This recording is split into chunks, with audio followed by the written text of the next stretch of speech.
My wife's lawyer slid the settlement agreement across the table and said, "Sign this, walk away with nothing, and we all move on quietly." My wife sat across from me in an ivory blouse, pearl earrings, not even looking up from her phone. Her mother sat beside her like a sentinel, arms folded, lips thin. And I looked at that document for exactly 4 seconds, picked up the pen, and said, "Sure." My wife finally looked up. Something flickered in her eyes. Not guilt, surprise. She'd expected a fight. I gave her a smile instead. "Tell your new boyfriend I said congratulations." Her mother stiffened. My wife looked back down at her phone. I signed my name, capped the pen, and walked out of that conference room like a man who'd just closed a deal he'd been planning for 8 months. My name is Daniel Carr. I'm 31 years old. I'm a licensed civil engineer. And I want to tell you something I've learned about people who believe they've won. They stop paying attention. That's the mistake my wife made. Her name was Sasha. We met 6 years ago at a mutual friend's rooftop party in Austin. She was laughing at something across the room when I first saw her, head tilted back, completely unself-conscious.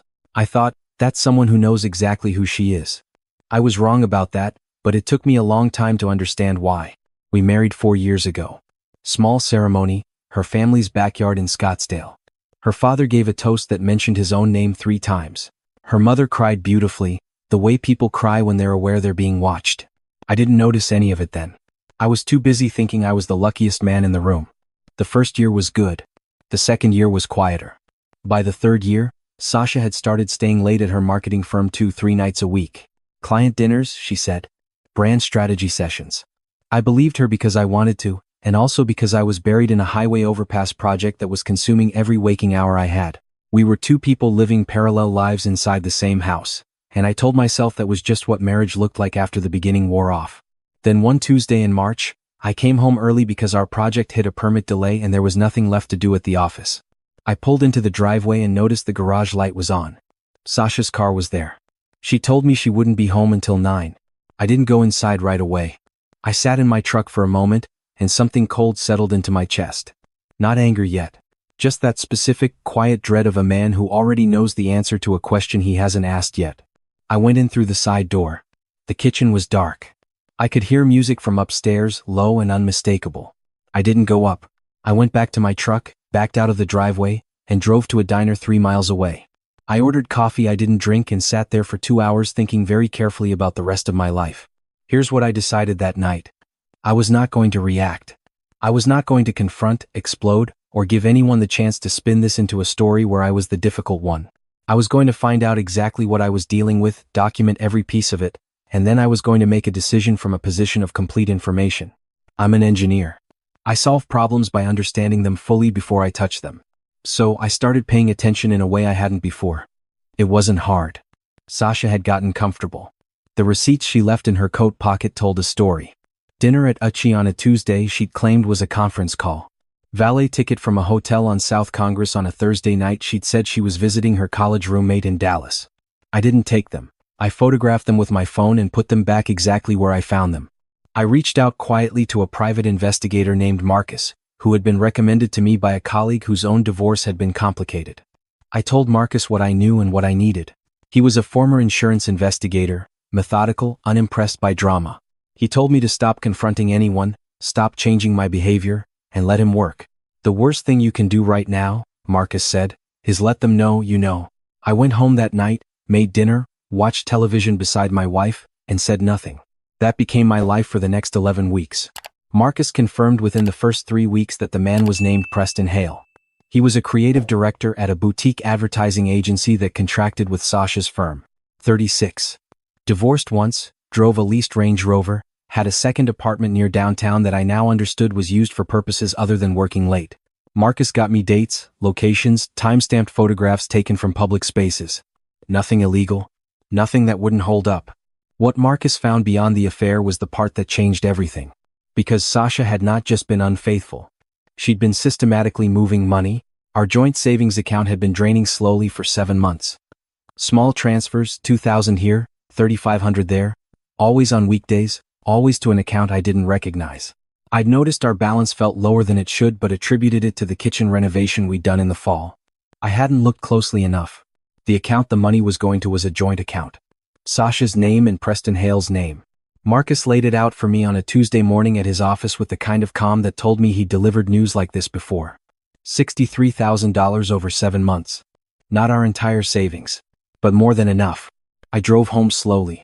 I had dinner ready by the time Sasha walked in. I asked her about her day. She said it was fine. I called my attorney the next morning.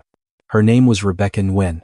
She had a reputation in Austin family law for being thorough and for never losing a financial dispute. I laid everything in front of her. The photographs, the bank records I'd quietly pulled from our joint accounts. Marcus's documentation, the timeline. Rebecca was quiet for a long moment after I finished. "You did this right," she said. "Most people don't." "I had time to think," I said. She told me what to do next, which was essentially nothing visible. Let Sasha initiate. Keep living normally, preserve every piece of documentation, and most importantly, open a separate account and stop contributing to the joint one in a way that would give her more to transfer. We had a house. We'd bought it together 3 years ago, 30% down, both our names on the deed. That was the significant asset. The equity was real. And because of the transfers, Sasha's attorney was going to walk into that mediation expecting a clean split of a clean marriage. They didn't know what we had. The morning Sasha told me she wanted a divorce, she did it over breakfast. She sat down across from me with her coffee and said she thought we'd grown in different directions and she thought it was time to be honest with herself and with me. She was calm, rehearsed. She'd been practicing this. I nodded slowly. "Are you seeing someone?" I asked. She hesitated for exactly 1 second. "I've been spending time with someone." "Yes. I didn't plan it." "Okay," I said. She blinked. "Okay? We can figure out the details with attorneys." I stood up, rinsed my mug and said, "I have a site visit this morning. We can talk more tonight if you want." I heard her let out a slow breath as I left the kitchen. She'd expected something else. Rage, maybe, or tears, something she could manage. What she got was a man who'd already had this conversation 8 weeks ago, alone, at a diner over cold coffee, and had already decided how it was going to end. The mediation was set for a Thursday morning in May at a conference center off Lamar. Sasha's attorney was a man named Jeffrey Strand who wore fitted suits and spoke slowly in a way meant to seem reasonable. He had the posture of someone accustomed to winning by exhaustion. Sasha came in with her mother.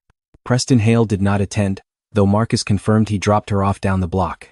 Jeffrey outlined their position. Given the length of the marriage, the shared assets, the clean, no-fault trajectory, they were proposing a straightforward split. Half the home equity, a clean division of accounts, no spousal support from either party given comparable incomes, and they'd both walk away. Rebecca let him finish. Then she opened her folder. She started with the bank records. The 7 months of transfers. The account number. The name on the joint account that Sasha and Preston shared. She laid the statements side by side and set them in the center of the table without commentary, the way you set down evidence that speaks for itself. Sasha's face went still. Her mother reached for the papers. Jeffrey asked for a moment with his client. We stepped out into the hallway. Rebecca got coffee from the machine. I stood by the window looking out at the parking garage and felt something I can only describe as a very deep quiet. Not happiness, exactly. More like the relief of a long-held breath finally released. We were called back in 20 minutes later. Jeffrey's tone had shifted. He was still measured, but the theatrical slowness was gone. They wanted to discuss the figures. The $63,000 was characterized as a loan, he said, between spouses. Informal. Rebecca put the word loan in her notepad and underlined it. We'd like to see the loan agreement, she said. There was none, of course. What followed was 3 hours of negotiation. I won't detail entirely, because most of it was Jeffrey trying to find a frame that worked and Rebecca dismantling each one with documentation. By the time we recessed for lunch, the conversation had moved from a clean 50-50 split to something considerably different. Sasha got the settlement she deserved. Not the one she'd planned for. She received her personal assets, her car, and 30% of the home equity after the full $63,000 was deducted from her share as documented marital asset dissipation. I kept the house. I kept 70% of the equity. I kept the joint investment account she hadn't found. And she signed a notarized acknowledgement that the transfers had occurred. Her attorney signed everything by 4 in the afternoon. Sasha did not look at me when she signed. Her mother looked at me once, and whatever she'd come in expecting to feel, this wasn't it. I shook Jeffrey's hand. He shook mine without warmth. I texted Marcus. Done? He replied, told you. I drove home, changed clothes, and went for a run along the lake trail I hadn't had time for in months.